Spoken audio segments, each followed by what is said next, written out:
Adobe Bridge po poslednej aktualizácii prišiel s celkom zaujímavou zmenou a prvýkrát vlastne implementoval do svojich štruktúr AIčko. Takže bez toho by som ťa zbytočne nejako naťahoval. Poďme sa pozrieť na doplňujúci materiál, ktorý máš vlastne už k existujúcemu masterclassu Adobe Camera Raw a Adobe Bridge. Tým, že je to iba nová novinka v rámci aktualizácie softveru, tak je to takáto vsúka, takže toto video si pekne krásne dokopíruj už svojmu existujúcemu masterclassu a keď teda zase pri aktualizácii vidie niečo extrémne zaujímavé, tak ti dorobíme takéto krátke video. Takže poďme sa pozrieť do programu Bridge a čo to tam vlastne pomocou toho AIčka vymysleli.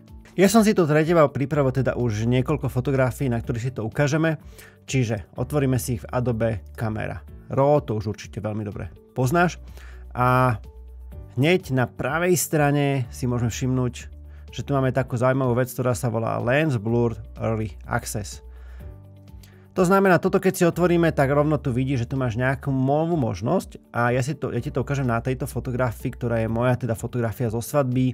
Fotil nám to Maťo Chudý a je to fotené na slone 3,2. Vieš, že ja som veľmi taký akože človek, ktorý rád používa nízku hĺbku ostrosti, to znamená rád to všetko rozmaže. A poďme sa pozrieť na to, čo to urobí. To znamená, ja si dám apply a automaticky mi to tu dopočíta veci. Vidíš, že updating AI setting may za several times, to znamená, ono to chvíľočku trvá, kým to vypočíta, ale umožní mi to, rovno vidíš, softvérovo si znížiť svoju hĺbku ostrosti. To znamená, pomocou tých počítačov si dokážem urobiť slony, čo ja viem, 3,2 odhadom nejakú, ja neviem, 1/4. To znamená naozaj niečo pekné, zaujímavé. Čo však rovno vidíš, že tu máme problém, že trošku to nie je vždycky správne vypočítať. To znamená, pokiaľ máš niečo v popredí, ale tak to občas dokáže tak trošku domrviť. Keď sa rozprávame o čistom o pozadí, to znamená apply, vidíš, že tu nabehol okamžite gulička, dopočítava to. Applynieš a teraz vlastne dokážem si krásne rozmazať pozadie. Keď to máš v pozadí, to dokáže naozaj veľmi dobre dopočítať. Keď to máš v tom popredí, tak to teda, ako si môžeš všimnúť napríklad tu robí občas takú trošku neplechu, ale v zásade nič katastrofálne. To znamená, okrem tej sily si teda vieš tu nastaviť ďalšie veci. Čiže ja dám tú silu tak niekde akože, ja viem, že tu je veľa chýb, ale to nám teraz vôbec nevadí pre to, čo potrebujeme. Ale vie si tu urobiť aj taký ten bokeh. To znamená také tie bodky alebo prasiatka na pozadí. A samozrejme, ja ich viem zvýrazniť. To znamená, tu by mi to malo niekde nabehnúť v okolí toho, jak tam je ten zvyšok toho snehu alebo odraz niečoho. Myslím, že to je celkom slabé. Tu by nám to mohlo krásne rozbiť. Čiže dajme to applynuť. Nechajme si amount taký, aký bol. A skúsme teda boostnúť ten bokeh.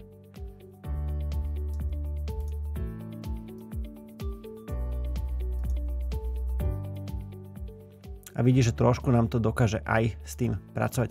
On sa snaží nájsť nejaké najsvetlejšie miesto, kde by to dokázal pridať, čiže samozrejme musíš počítať s tým, že stále je to počítač, stále je to proste niečo, to znamená, není toto krásne, čo ti to urobí naozaj nejaké 1/2 sklíčko. Poďme sa pozrieť akurát na tú najzaujímavejšiu vec a to je tento slider, ktorý sa nachádza pod tým.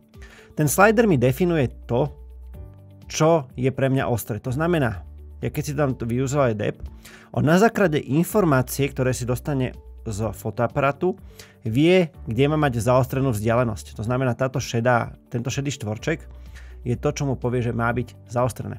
To znamená, v tomto momente on dopočíta, že to sme my.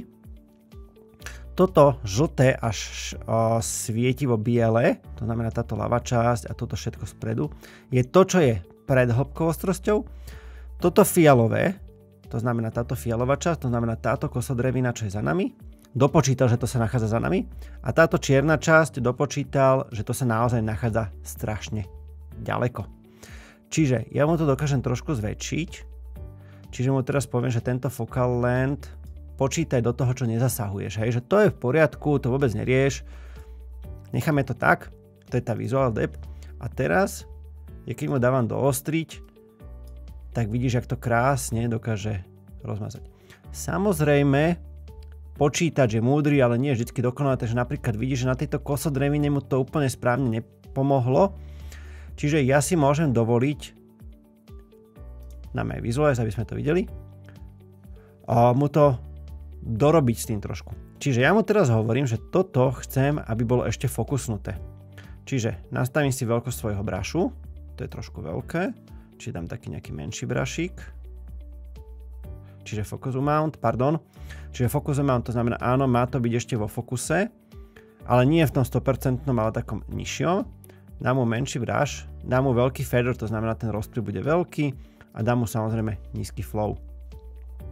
A teraz mu budem hovoriť, že toto všetko ešte má byť v tom fokuse. Tak, tým pádom, teraz keď zruším ten Visualize Depth, tak vidíš, že sa mi to tam krásne zapojil do toho. Máš tu samozrejme aj automask, ktorý si treba vypnúť alebo zapnúť podľa toho, čo chceš. Čiže on si dokáže krásne určiť približne, čo sú tie hranice, ktoré tam má dávať a ktoré tam nemá dávať. Samozrejme, môžeš si povedať, že chceš aj point. To znamená napríklad v takomto prípade ťažko mu poviem, že tá osoba je teda tá, ktorá má byť zaostrená, lebo on sa tam prirodzene snaží hľadať ľudí. Čiže keď si to dáme Visualize, dobre, už samozrejme umelá inteligencia to rozpoznala, ale mu môžem nastaviť, že chcem bod. To znamená, toto je to, čo je pre mňa zaujímavé a on mi to, vidíš, krásne dopočítal. Úplne bez najmenších problémov mi to dopočítal na toto okolie. To znamená, úplne v pohode, vidíš, krásne dokázal zobrať tú zaostrenú kyticu, že to je to, čo je ostré, to je to, čo ťa zaujíma, Peťo. A ja mu teraz iba dorobím, že OK, ja viem, že tam nízka hĺbka ostrosti, ale doplň mi tam ešte toto, to znamená, aby aj časť tých rúk bola ešte v tom poli.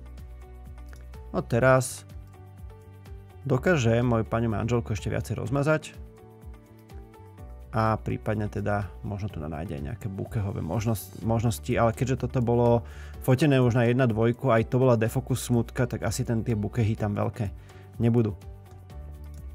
Čiže vidíš, na jeden klik celkom prirodzene to dokázal rozmazať. Pozrime aj tu tento ďalšiu fotku.